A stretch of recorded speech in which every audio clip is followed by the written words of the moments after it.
Okay, in the last video, we defined two functions. One, an honest-to-goodness, real-valued, well-defined, perfectly legitimate mathematical function, and one that appears to be nonsense. Okay, so G delta t, both of these were trying to model impulse forcing. So G delta t said, okay, at time A, we're going to approximate that instant in time with a very short time interval, from A minus delta t to A plus delta t. So if here's A minus delta t, here's A plus delta t, that very short interval of time is modeling an instant in time. And over that period of time, we're going to apply a positive force, and then everywhere else, no force. Okay. And then we said, but we really want this to be just an instant in time, so let's take the limit as that the length of that interval goes to 0. Delta t is actually half the length of the interval, but of course if half the length goes to 0, so does the entire length. Okay, and we called that the Dirac delta function, but it looks like nonsense, because of course what that did is that did two things. That shrunk the interval down to a single point, but because the force was defined as the reciprocal of the length of that interval, that raised the force to an infinite value. And of course, we can't actually get infinity as the output of a real valued function because it's not a real number. Okay. So what we're trying to do now is see if Laplace transforms can somehow turn this from nonsense into a useful tool, because it did come from trying to describe a realistic situation of having a very big force at a very brief moment in time. Okay. So I'm going to take the Laplace transform of this one, because this one's well defined and I can. If I tried to take the Laplace transform of this directly, I simply can't, because I can't integrate a function that's not real valued like that. Okay, now we are supposing that A is a positive number, okay?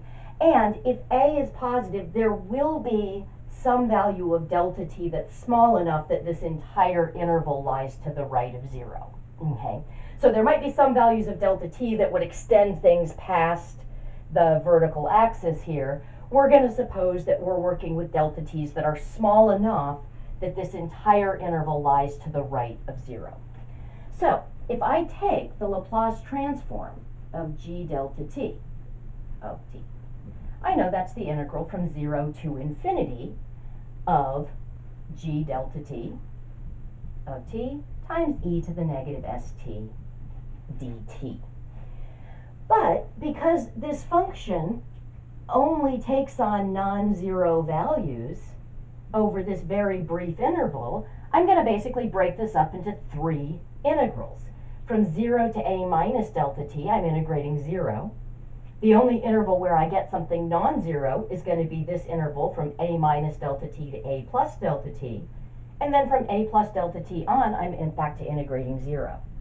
So this is the integral from 0 to a minus delta t of 0, plus the integral from a minus delta t to a plus delta t of 1 over 2 delta t. That's my value of g delta t on that interval, times e to the negative st dt, plus the integral from a plus delta t to infinity of 0. But of course, if I'm integrating 0, I'm just going to get 0. So those terms drop out. So all I really need to work with here is this one, the integral from a minus delta t to a plus delta t of 1 over 2 delta t e to the negative st dt. Now, 1 over 2 delta t, that's constant. This is a family of functions, but for each member of that family, it's defined by what delta t is. That determines the length of the interval and the height of the force. So if that's constant, I can factor that out. So we're going to have 1 over 2 delta t, integral from a minus delta t to a plus delta t of e to the negative st dt. So I'm going to need to do my u substitution. I'm going to let u equal negative st. That means du is negative s dt. So we will introduce a factor of negative s. which means we'll counterbalance with a factor of negative 1 over s on the outside. Of course, that's only going to work if s isn't 0. That's the only restriction on s I'm going to have right here. Okay, so when we do that, we get 1 over 2 delta t. Integral from the u value here will be negative s times a minus delta t times negative s times a plus delta t e to the u du. All right, so let's clear some space.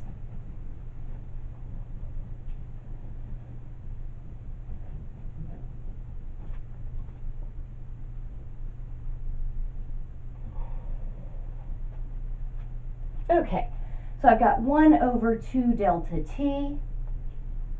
Whoops. I dropped my factor of negative 1 over s, didn't I?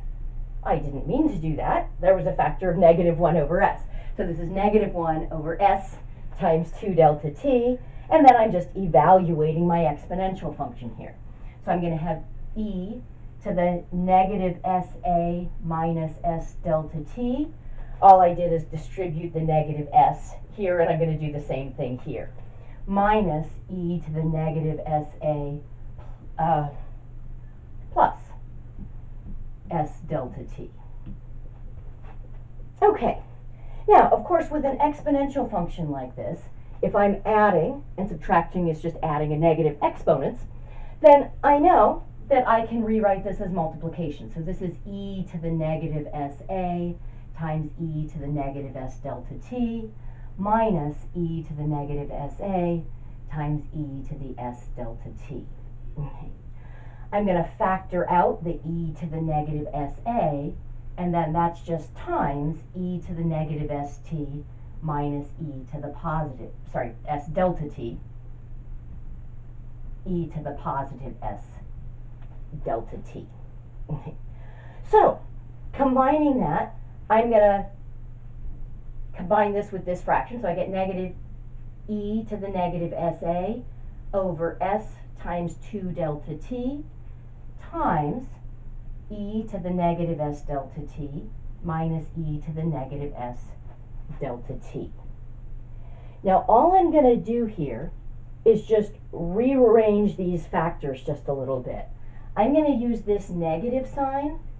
I'm going to distribute that to this, which will reverse the order of subtraction.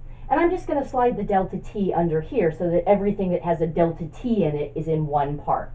So notice that means I'm getting e to the negative sa over s times this negative, as I said, is going to switch the order of the subtraction. So e to the negative s, I'm sorry, this was positive.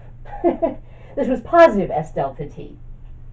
So e to the s delta t minus e to the negative s delta t all over delta t. Okay. Now, I should just point out there are t's in here, but that's not t the variable, that's delta t the constant. Because for any one function in the g delta t family, delta t is constant, it's just half the length of this interval. Okay. All right, so this is my function of s, that's the Laplace transform of g delta t of t. Excellent. Okay, so in the next video, we're going to talk about what if we try to take the Laplace transform of the Dirac delta function. That's where we'll pick up.